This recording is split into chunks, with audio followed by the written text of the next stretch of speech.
we'll forget about the adversity, and that's what they did tonight. Where did this rank really going to stand out to you? You remember this game, 42-0 in the desert? You know what? That's always a tough question.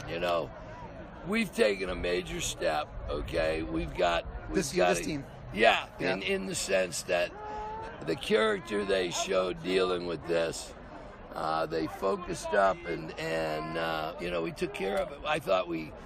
It was unbelievable. Everything I asked them to do in the sense of the trip and the accountability, they did it. Yeah. So, we're going to grow from here.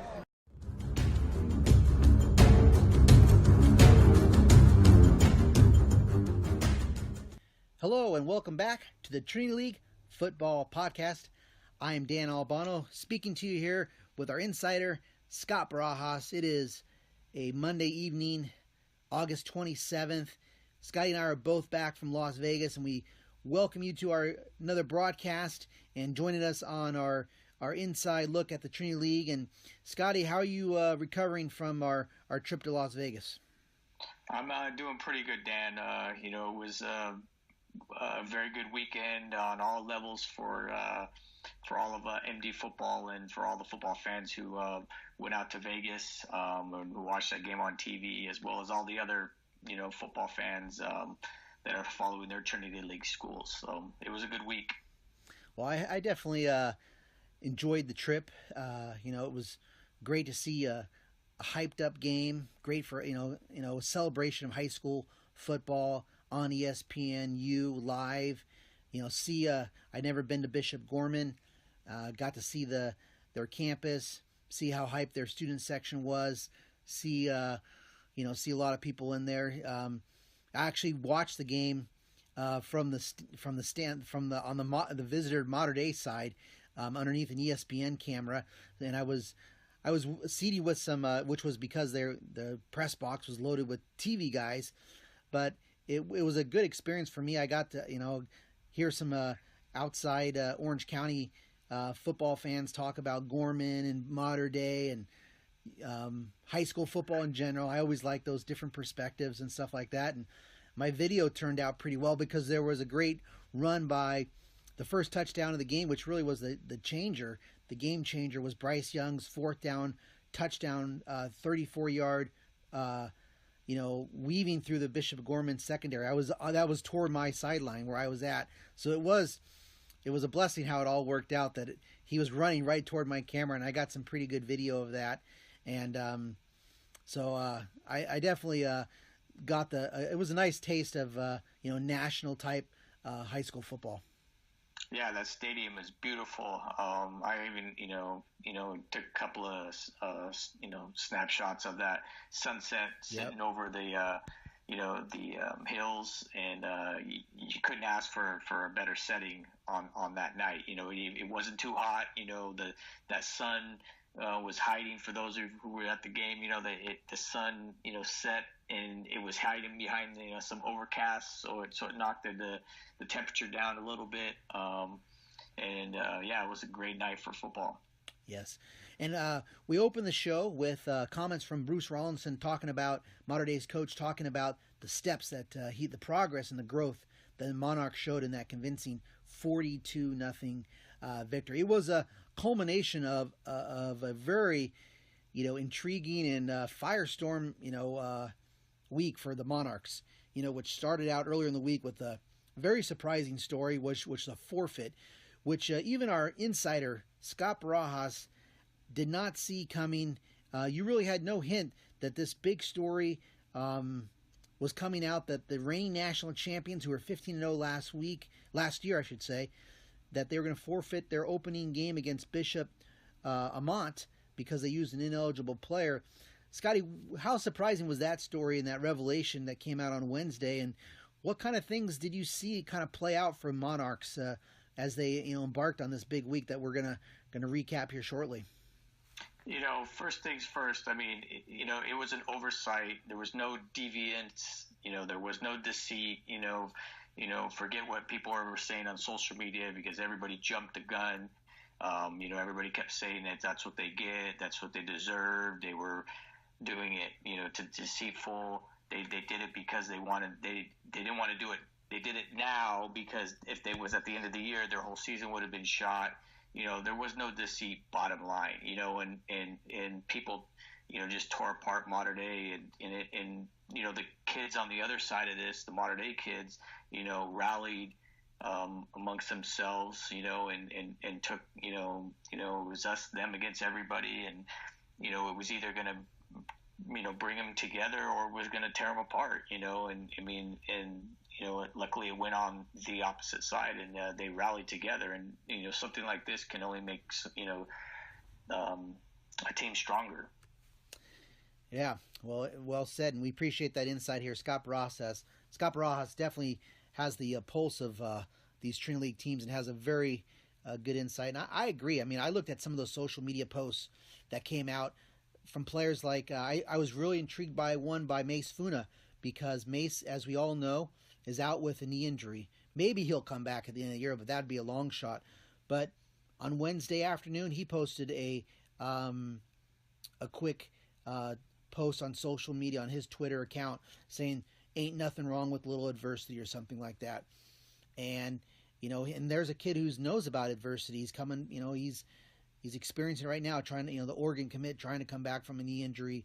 This is the news had been already out that Mater Dei had an ineligible player.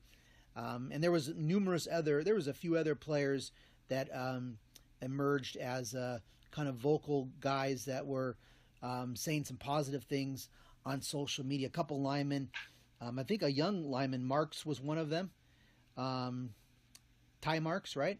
Yes, correct. And I think also cornerback, another kid who's kind of battling some injury, who didn't play at Bishop Gorman, I believe, Darion Green also said something positive on his, or he retweeted something positive about adversity. And I think we could go on and on. There was even the kid, I think, who eventually who had some who was the ineligible kid. He posted something nice about adversity and encouraging, I should say. Yeah, and that's the day and age that we are. Everything kind of gets out there, and it has a life of its own. And a lot of the times it can come back to bite you, and a lot of times it's a blessing in disguise. And these guys all rallied together, like we said, and and we'll just have to see how this goes from here, how they carry on, throughout the rest of the season. They've overcome this big, adversity shot. So, we'll have to see what happens from here on out, because they're gonna face more adversity in the face of football adversity. Maybe not off the field adversity, but football adversity is also going to come that way. So absolutely, it comes to everybody. Every team's going to deal with injuries. They're going to deal with some bad breaks and some turnovers, and obviously the IMG's on the horizon, St. John Bosco, the Trinity League, the Division I playoffs. There's a ton of things coming Mater Dei's way. But we wanted to address that because it was the biggest story in Orange County sports last week. Orange County High School sports was that forfeit, and then the Mater Dei victory. So we wanted to address that at the top. But just to set the table, and Scotty and I thank you for joining the Trinity League Football Podcast. Please share this with your friends and tell them that you're listening to the podcast and you're getting some good insight and you're getting ready for all these games, because that's what Scotty and I are trying to do. Give you some insight, get you ready for games, keep you plugged in so you're able to really dive deep and enjoy these games and enjoy the season just like Scotty and I do. So that's what we're trying to share with you.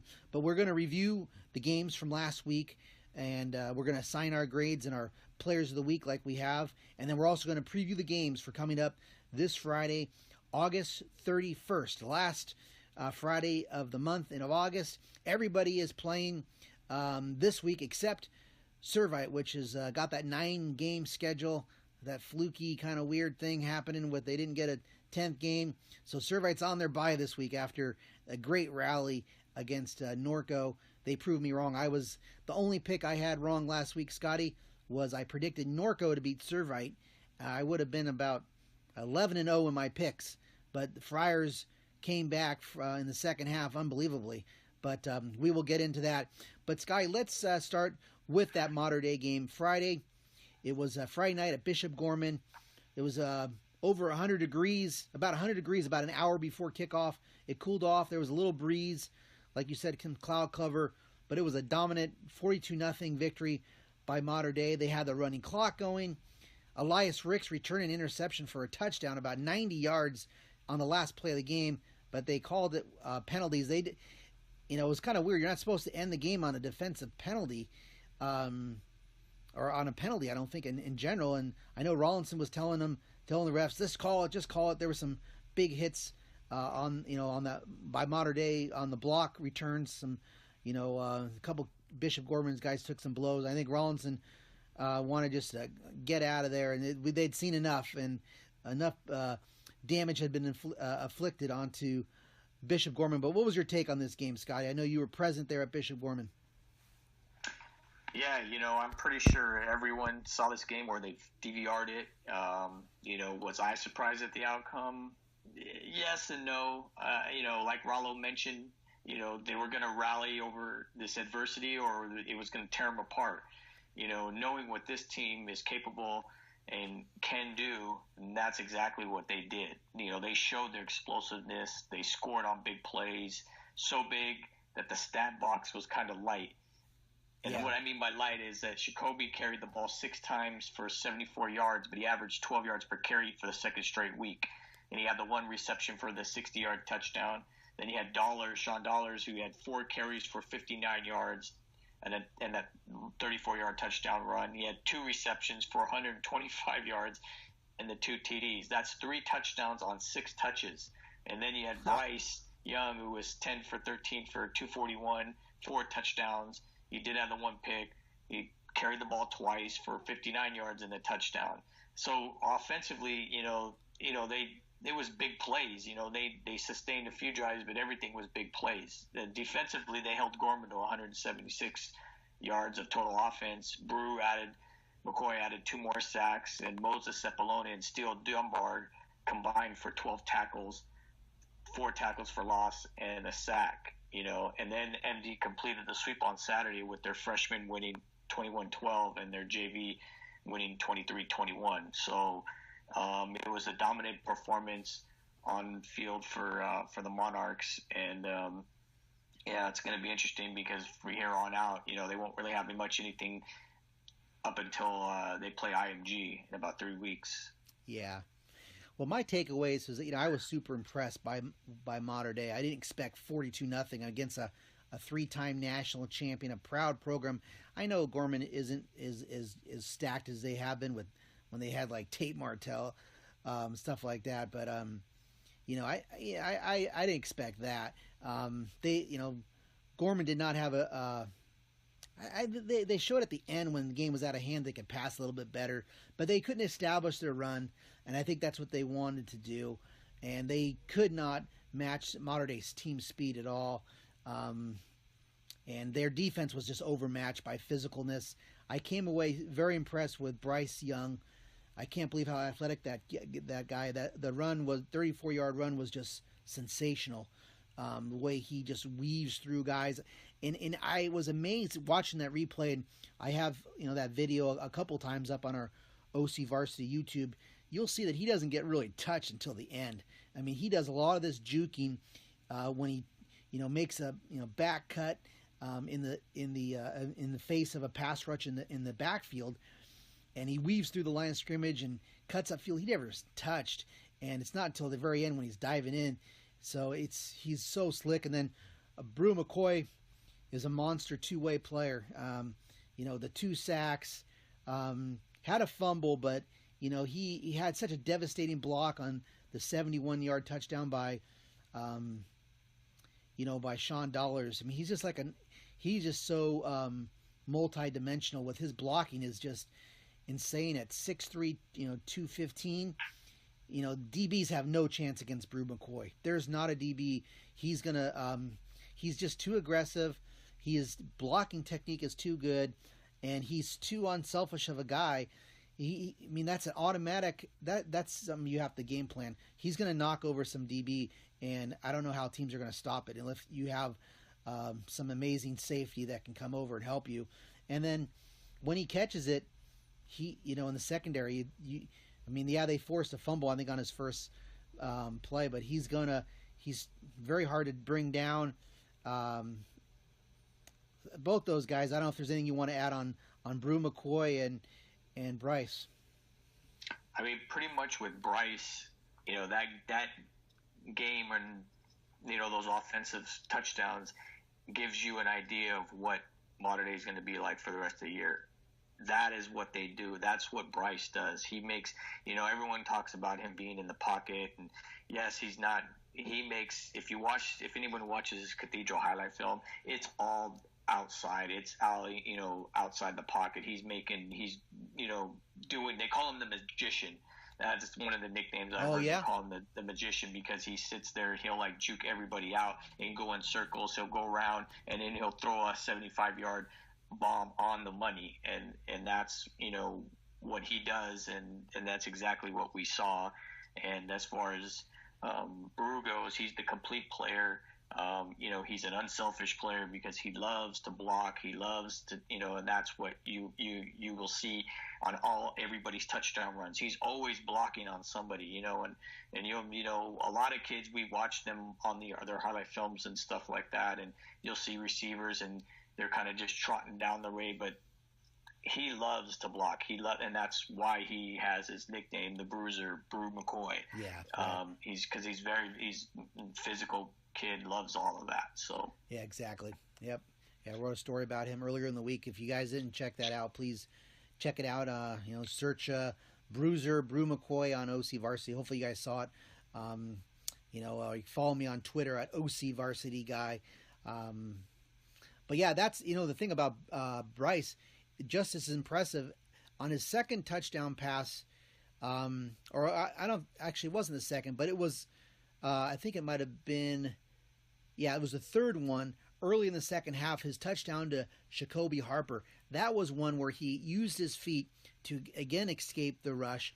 He was out of the pocket, running forward, and then because of that time, Jacoby Harper, the running back, was well behind the secondary. They had lost track of him. He was wide open, and that's how a 60-yard touchdown came about, because Bryce used his feet, escaped the pressure, and moved out of the pocket, threw on the run, just like you said. Yeah, and he actually broke a tackle on that one too. I almost thought he was going to get sacked, and he actually broke a tackle on that one, and got to the outside when he hit Jacoby. So yep. Now there were some other great games. It was a huge week in SoCal football, and for the Trinity teams was all part of it.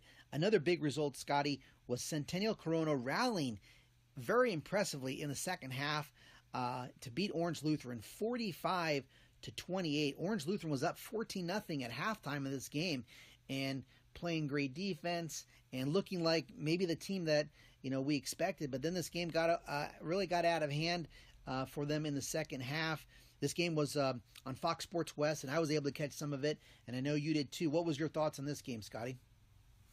I mean, yeah, this game was like a tale of two halves. Like you said, Olu had led at halftime, and kept Centennial's running game in check for the first half, but the Huskies didn't waver from their running game.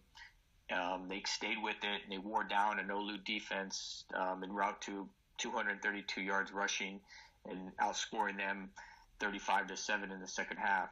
But the real story here is, and I know no one's going to talk about it, and I know we do because we talk about it every week, is Olu's going to have to show that they have to be more than a two-man team. It's bottom line, it's that simple. Because we are 2 games in, and Olu is showing the same signs of 2017. Yeah, I agree. When Helinski and Ford connect, it's a thing of beauty, but they can't do it all by themselves. I mean, for half a play, the tandem connected on 12 passes for 130 yards, but only one time in the second half. And then, there were a series of plays where Helinski, looked absolutely fantastic, dropping in perfect balls to Ford, Loya, and JoJo Hawkins. Including a beautiful one-handed catch by Loya for that second quarter touchdown. And then on that same drive, he dropped in a few to Hawkins, who made 2 beautiful over-the-shoulder catches with defenders in perfect coverage. But they just couldn't consistently do it and keep up with them, even when they were committed to the run. And that was the other thing. They committed to the run, but they could only muster 49 yards of rushing. And, Olu was down 2 starting linemen. Pepe was out, and Rice was out with some injuries. So that didn't help, because the Husky pass rush was constant. And again, Helinski took another week of being hit and hurried as he was sacked 4 times. And the last sack came, I think, with the last 4 minutes of the game, and he got up slow, limped to the sideline, and he didn't even come back to do the final kneel down. They put in the second-string quarterback. So I wondered if he would even have come back in.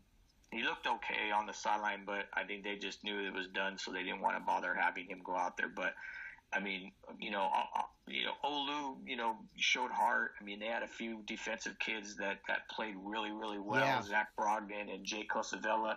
I mean, they played their hearts out. I mean, they both had like over 30 combined tackles. So Or I think you're thinking of Cloyd. It wasn't Brogdon. Oh, Brogdon and Cloyd. You said I had Cosavella. Yeah, Jay Cosavella is the D line. The D line. Oh, okay. I had him for a lot of tackles as well. So I know. Cloyd had monster game, and so did Brogdon. Both those linebackers. Yeah. So they kept a Centennial team in check. But, I'm going to say, this isn't the same Centennial scoring machine, and you probably agree that they didn't fire off the ball as quick, and their quarterback and their running back, read option wasn't lightning quick as previous teams. They still wear you down. Their passing game isn't consistent yet, but, they did pick up on their rushing yards. They picked up 4, 5, 7, 4, 5, and it wears on you, and, that nickel and dime down the field can be a killer on the defense. But it's their defense that, allowed that other offense not to have to score on every drive as they have in the past. But, swinging back to Orange Lutheran, they played, I think, better than they did last year against them. But, they're going to have to somehow figure this, same issue that we keep talking about. And, but it is what it is, and that's what we see, and I'm pretty sure everybody else sees the same things. So that's been a big theme on the Trinity League podcast about talked to Ryan Helinski during the summer, said they were going to try to get the run game going. I'm surprised. I know I think they had about 20 carries against the Huskies, but like you said, didn't really take the pressure off Helinski. I know on the broadcast, John Jackson JJ mentioned he kind of was wondering why they weren't throwing the tight ends more. I'm sure you picked up on that. And Elijah Morara ended up with 1 catch, and Ethan Ray didn't have a catch. He hasn't really got going. You just wonder if they could move those guys around as well and try to get them. Those are usually quarterbacks' best friends. Those quick tight end actions, and let those guys try to tackle those big boys who can move. But we'll have to see how the Lancers continue to evolve. Hopefully, for their sake, that they do continue to evolve, because there's certainly a lot of talent on that team. Let's move on to another tale of two halves, as you mentioned, Scotty, accurately about that Olu game. But how about Servite? 37-32 victory, comeback victory against Norco. Friars improved to 2-0. So at halftime, Norco had all 32 of their points after 26 points in the second quarter. They were up 32-14 at halftime. So what happened in the second half? Friars, supposedly with not even big adjustments, they run 23-0 in the second half and hold off and get a quality win to go 2-0. And they really fought hard to get this one. And they overcame 5 touchdown passes by Illingsworth, who threw for almost 300 yards. I don't think, and I should say, contrasting that, Blaze McKimmon played pretty well. threw for over 200 yards. Got to improve on that completion percentage a little bit. He was 14 of 24, but a better performance by him, and he tends to play well against some good competition. But what was your take on this game, Scotty? Yeah, I mean, I was shocked. I think earlier that night, or a couple, what was that night when we all met up and we all were discussing our Friday picks up in Vegas, and there was my one buddy who picked Servite, and he was the only one, and said because Norco will give this one away, and we all looked at him like you were crazy. Yeah, it's kind of it was obvious that I think that Troy Thomas aura is alive and well. I mean, being down 32-14, they and then rallying for the win, because there was nobody thought that Servite was going to come back, but they regrouped, I heard that Thomas said there was like no reason why they should be down that much. They were over pursuing, they were missing tackles, but that they were playing with Norco, just settle down and get at it, and that's all we need to do, and they did, and but it was that first half that that they got scorched for 5 touchdowns, but the one thing that was key, and they limited them to 76 passing yards and picking them off once in the second half. But the most impressive thing I think Servite was also to do that was key was limit Norco's running back tandem to a combined 76 yards. And I think that was a key thing, because it looked like Norco was going to win this one all the way. But that was a great comeback win from being down on that deficit. Now it's just, like I said, Servite just has to – that's a big confidence builder. So now they just have to build on that, knowing that they can play with teams and, and not have to have, have that the issue of them not being able to compete with teams. Now they know that they can. So yeah, exactly. It was I know I was wondering, and I'm sure others, and I know other SoCal fans were probably wondering, where is Coach Thomas as far as that, like you mentioned, that the Thomas factor, the aura, the mojo that for having such a successful coach that, really, I mean, the guy turned around Servite and made them Pac-5 and Trinity League champs, and they were dominating the Trinity League for a long time, in his first tenure there. But then he went to Crespi, and it really, he didn't win very much there. They really struggled, and I wondered, where is this coach right now? And I think we're seeing that he still has that aura that you talked about. So I think Servite's probably feeling pretty good about that hire. One other thing going on behind the scenes too, and I almost picked Servite almost because of this, is that two of their very good linemen, Richard and Robert Krebs, their mother had passed away recently, and this was the first game since then. And the school's been really rallying behind the Krebs brothers. One of them who's a major captain, and these are key players for him. One's like school president and a very dynamic leader, and both of them are excellent athletes and very well well-known kids at the campus. And I think that was another emotional thing that also kind of fueled Servite. So they had some extra push, and then to get to their bye week knowing that, hey, we get this win, we're on our bye. Yeah, that's exactly. I mean, they overcame that adversity too as well. So I didn't realize that until I think it was Saturday morning. I thought somebody told me about that, and I was like, wow, that's that was big. That was big.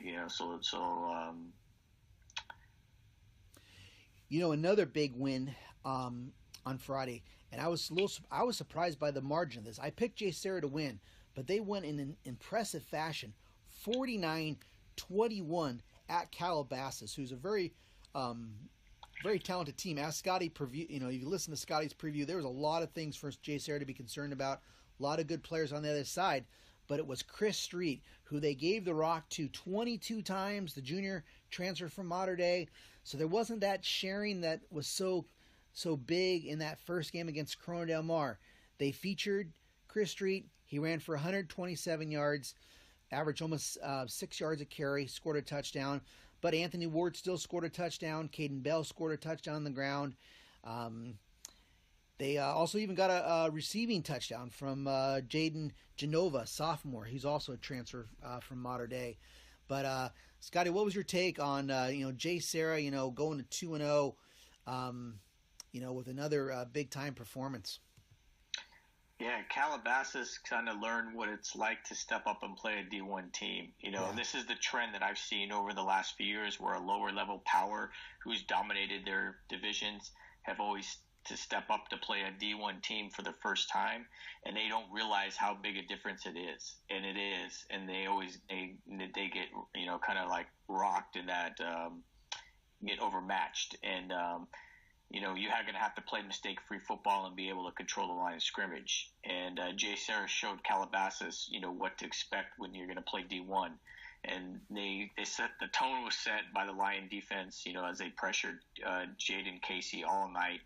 As Zamaje Duncan and Tyler Shimamura each had pick sixes, and freshman D lineman Seilala Salufa had 2 sacks. But when Casey did have time, and he made most of it, the Calabasas skills were able to get their yards after catches, especially newly acquired Jermaine Burton, who caught 2 long scores in each half. And then Micah Pittman made some huge catches, but it just wasn't on a consistent basis to hurt Jay Serra.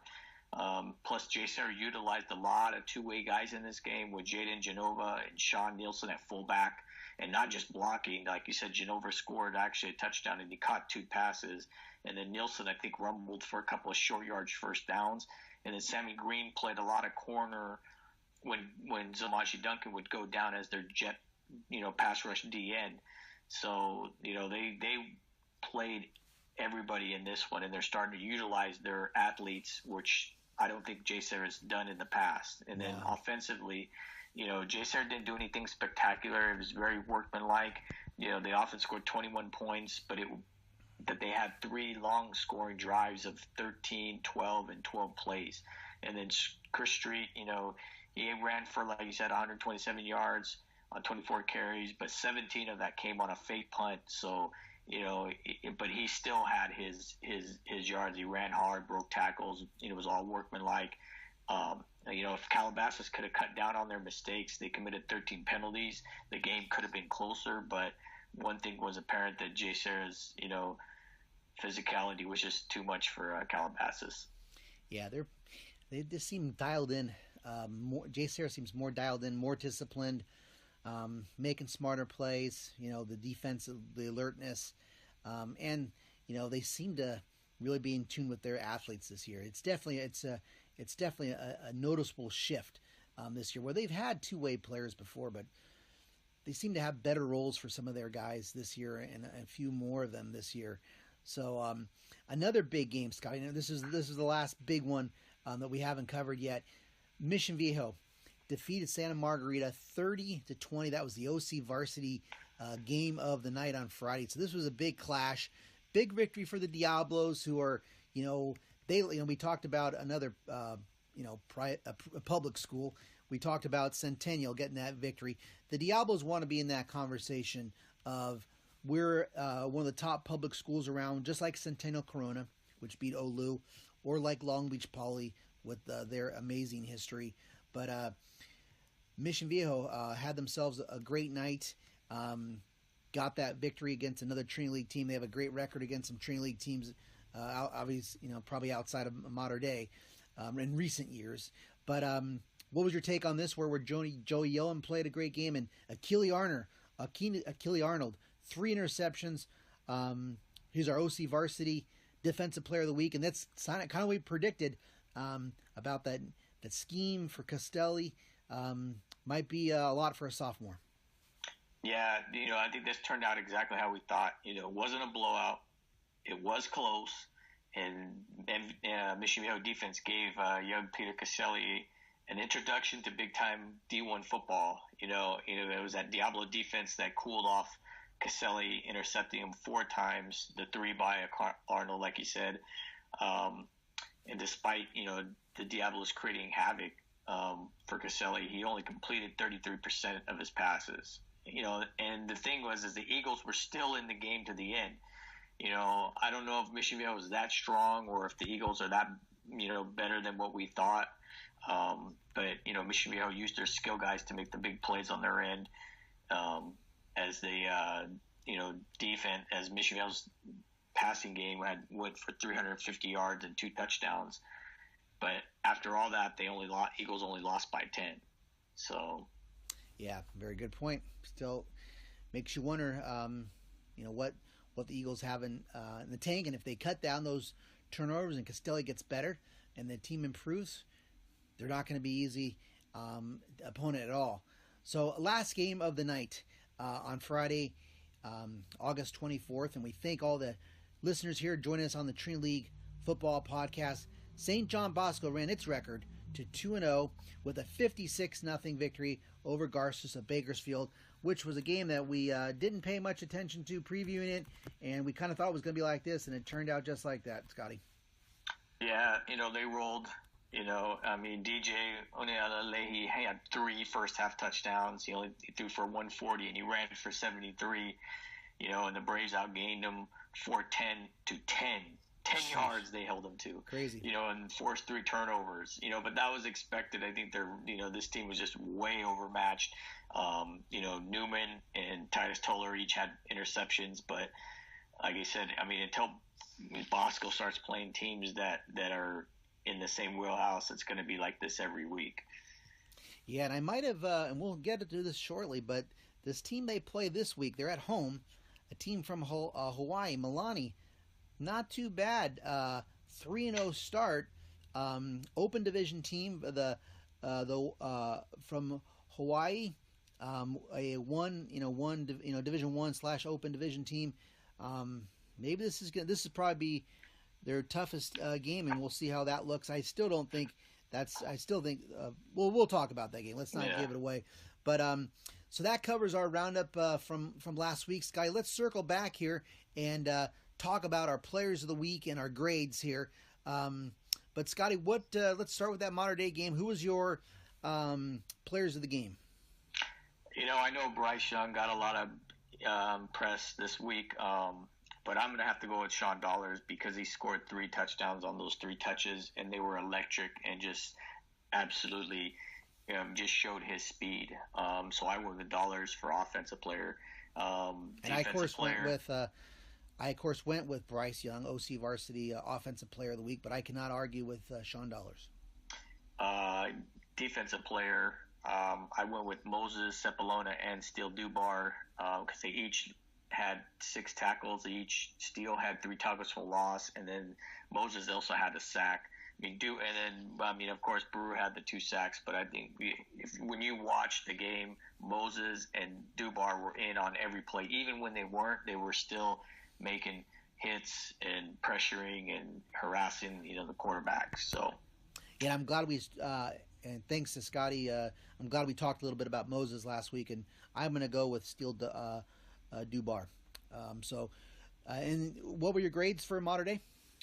A- on offense and the A on defense. Okay, sounds about right. A couple early turnovers for Mater Dei, the defense, heck, A+ in my book. But let's talk about the Oulu game against Centennial. Who were your players of the game for the Lancers? I went with Ryan Holinsky in this one. He was still 27 of 34 through 24. Did have the 3 touchdowns, a lot of it in the first half. But his arm kept, and his team in the game as best he could. In defense, we talked a little earlier. I went with Zach Brogdon. He had 19 tackles, 5 for a loss, and then Jake Cosavella also added, I believe, like double-digit 12 tackles. And then I know Jackson Cloyd was in there a lot. You could go either one of those 3 guys, but I went with those 2. Yeah, and I'm going with Zach Brogdon. He actually told me he had 20 tackles in that game. So there's your, 20 tackle tonight. Great performance by that linebacker. And I agree with you, Holinsky. Great percentage. He made some really impressive throws, and certainly impressed with the South Carolina commit. Let's talk about the Friars. Who were your what was your grades with the Orange Lutheran Lancers? A B- on offense and a C on defense. C on D. Gave up that 45 points. Got to get that run game going on the offense. Let's go on to Servite. Who were your players of the game in that game against Norco? I'm going to give it to Derek Fuentes, and the reason being is that he did most of the dirty work and eventually scoring that winning TD. Right. It wasn't a lot of stat-worthy game, but I thought he did the workman, put him in the good situation. And then defensive player of the game, I went with Ender Aguilar. He had a sack, and I believe he had 5 tackles. Yeah. Fuentes, 11 carries, 57 yards. I went with McKibben, who with that 228 and leading that comeback in the second half, I thought was pretty key. So I went with the quarterback there. And what were your grades for the Friars? I went C and a C. C on offense, C on defense. Well, I gave him a B on offense. Getting that 37 points, a lot of progress. Still some work to do. Obviously, that.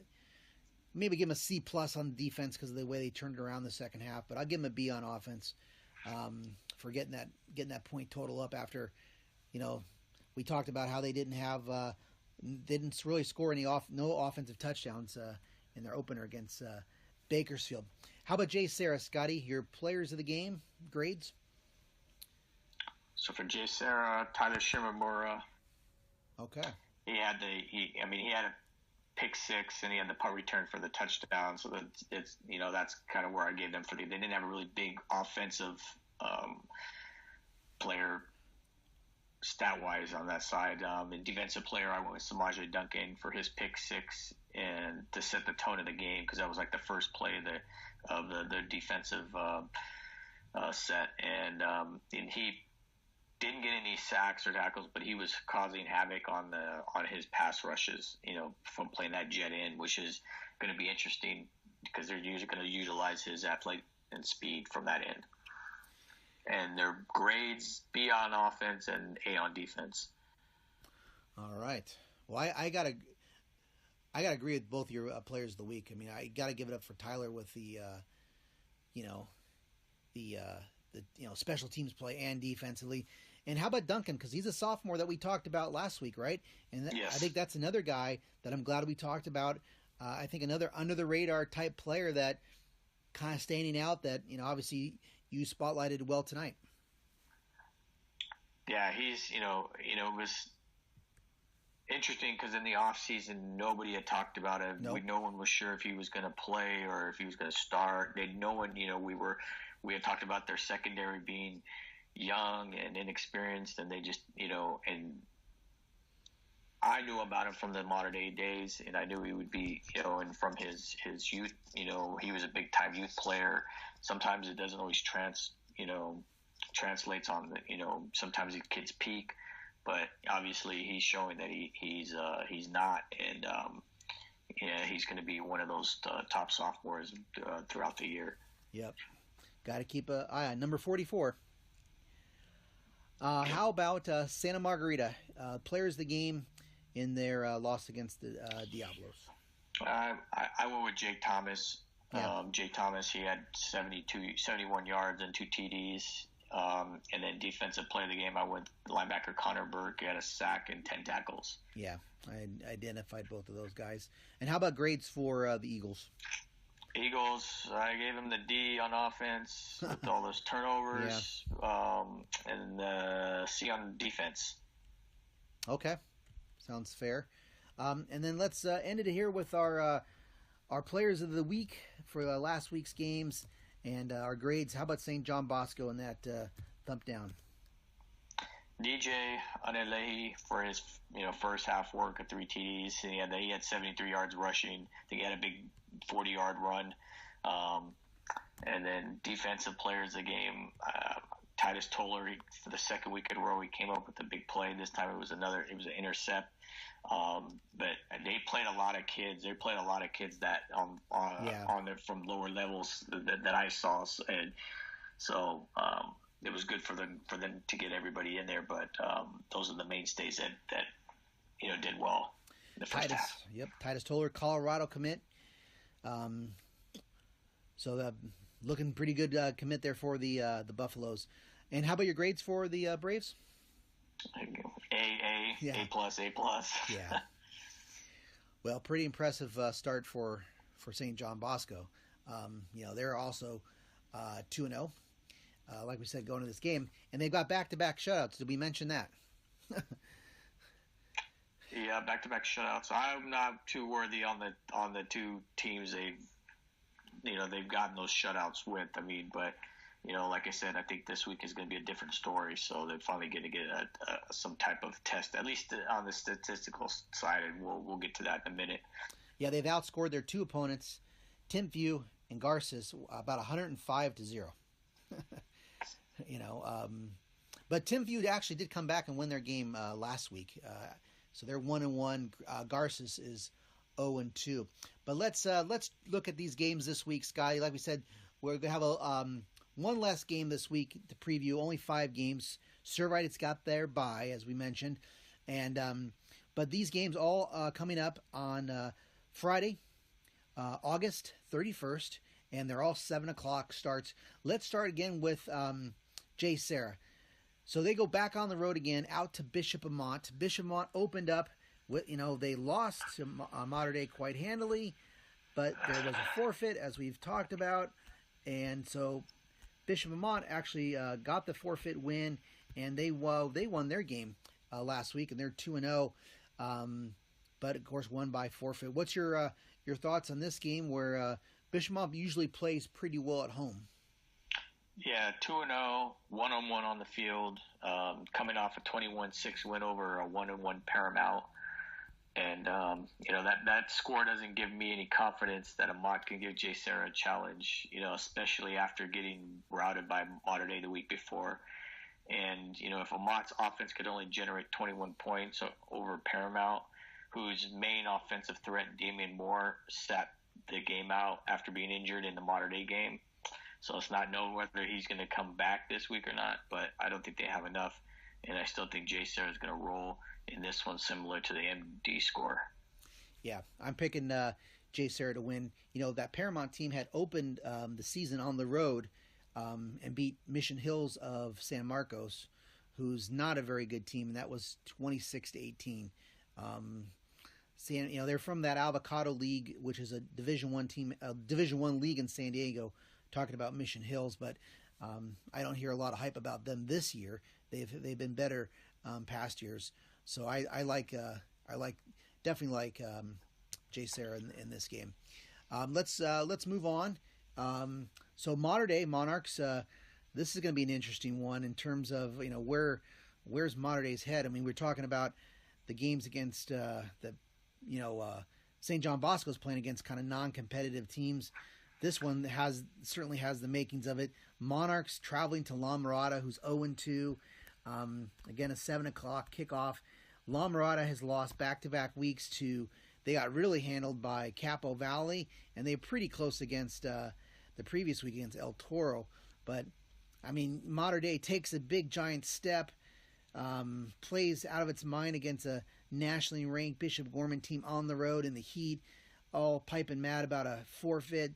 And now they got to play La Mirada. I mean, how does Mater Dei approach this game? I mean, their starters are going to be out after the first quarter, before halftime.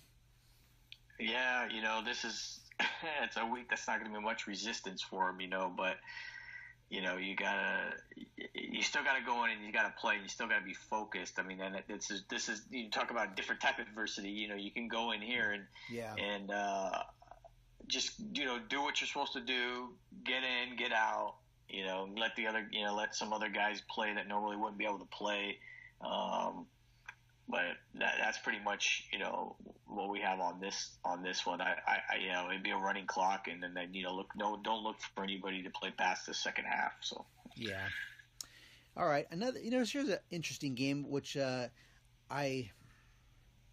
be interesting to see because Orange Lutheran's got to play some good ball. And, they play host to Vista Murrieta. And I say interesting because this game at Orange Coast College again, Vista Murrieta is coming off a little surprising 38-35 victory over Los Alamitos. They were the home team in that game. But I kind of thought Los Al was going to go in there and get the victory. But Vista Marietta got the W. They come in Orange Coast College 1-0. But I think Orange Lutheran could really use a convincing win. And I think this is a week that they can get it. And I think they will. Of course, we have to see how Helinski's feeling. But I think this sets up well for the Lancers to start to get back on track. I think this is a game they need. They got another tough one the following week. Actually, they have a bye coming up after this game. So I do like them to get the win. Then they play Heritage and Mission Viejo. But what's your thoughts on this game, Scotty? Yeah, Vista win, and they won that back and forth game, 38-35, as you mentioned. Vista Marietta, was led by, they have a running back, Theo Gehring, who ran for 207 yards. That was pretty much their offense. And then last year, we remember Olu winning 40-20.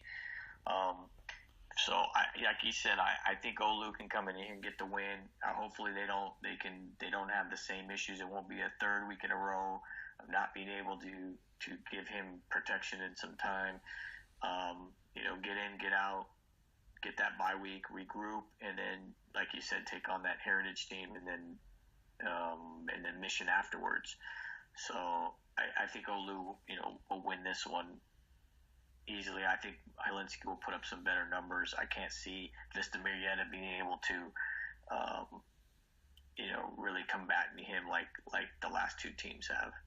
Yeah, I think, hopefully, Lancers get their ground game going. It's probably tempting because, like we said, it's always going to be tempting for Olu to air it out when you have Helinski. And Vista Marietta, they didn't face any quarterback at all like, they're going to face in Helinski. Los Al is going with Cade McConnell, who threw for just over 200 yards, had a late interception that was key. But I like to see Olu get their ground game. Oscar Brown ran for about 78 yards for Los Al against Vista Marietta last week. And let's see if the Lancers can get some real ground game going and start to balance out things and get back on track going in their bye week and get some good mojo going for the Lancers. So how about the game for St. John Bosco? Playing host back at their new stadium, taking on Milani, who we mentioned was 3-0. So what do you think about this game? They're ranked 4th in the state of Hawaii.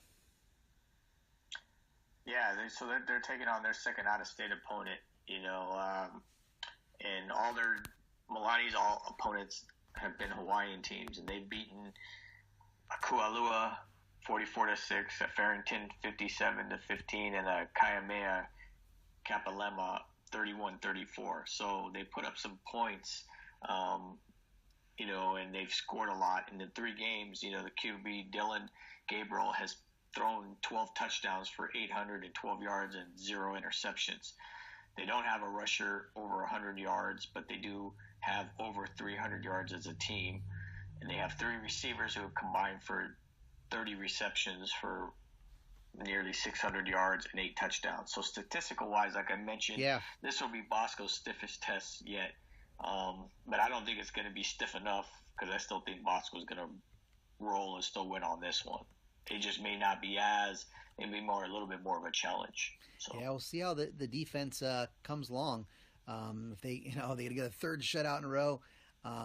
This is a team that's averaging 44 points a game. This Milani also plays the Trojans. They take on Punahou next, so they have another big game coming up. Probably one of their biggest games of the year in their next game. But we'll see how Bosco. They've been obviously racking up some impressive stats, and it'll be fun to see how they do and if they get challenged at all. Because let's see what Bosco has on their schedule. The next game is Paramount, and we've I don't think that's going to be much. And then they'll play Chaminade. So it's either going to be this game against Milani, or it's going to be Chaminade is going to be somewhat of a test before they open their Trinity League off their bye. And as we mentioned, they opened up against, do you know who it is, Scotty? Jay Serra. Absolutely. Jay Serra looking dynamite. That could be the return of Munar McLean, who's still at the USC commit, who's not been playing for the Lions. So that game looking more interesting on the horizon. But in all good time, we will get to that game, Scotty. And our last game of the week here is going to be Santa Margarita is going to be back at Trabuco Hills High School taking on Cherry Creek of Colorado, Greenwood Village of Colorado. So we got an out-of-stater game here for the Eagles. What's your thoughts on this game, Scotty? Yeah, so this is interesting because Cherry Creek is the state of Colorado's number 2 team, and they defeated Doherty 56-7 in their opener. And Cherry Creek has the most football players committed to D1 programs in this year's class. Wow! Of all the state of Colorado. So they're led by Iowa commit quarterback Alex Padilla, who threw for 10 of 17, 185, and 4 TDs in the opening win. His top target was an Air Force commit, Marcus Miller. He had 2 TDs, 110 yards receiving.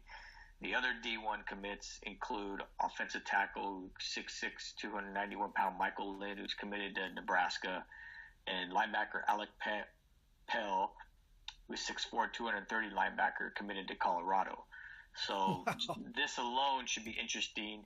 Most would say Trinity League would be favored.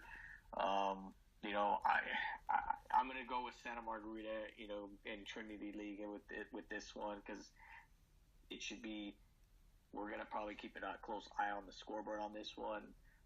But it's just kind of interesting with those D1 commits that this Cherry Creek team has. So. Yeah.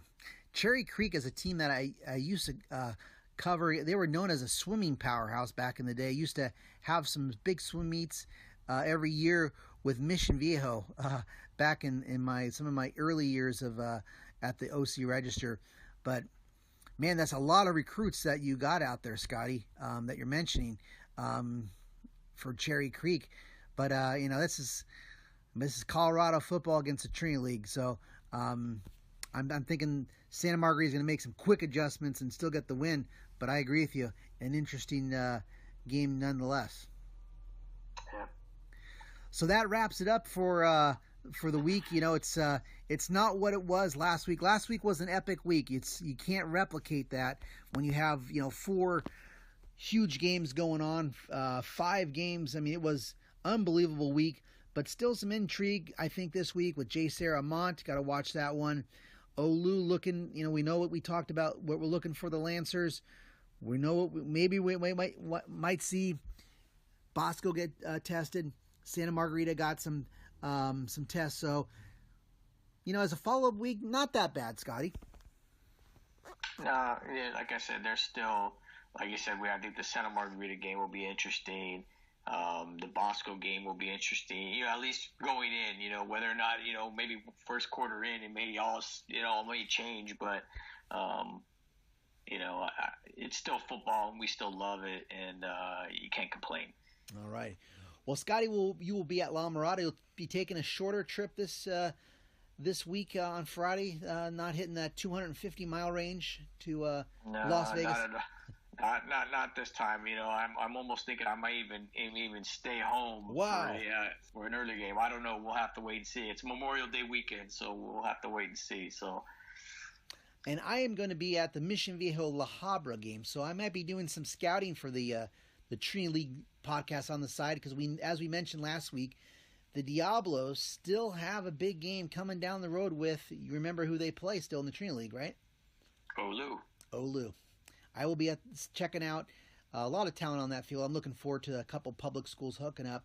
La Habra with Clark Phillips III, Mission Viejo with all those guys. So La Habra looking for their first win, but they take this tough non-league schedule and they go after it and try to get better for the Freeway League, which they dominate. So I'm looking forward to that game on Friday. So and we're going to take out the show with a quick soundbite from the guy we talked about a lot tonight, the Bruiser, Brew McCoy.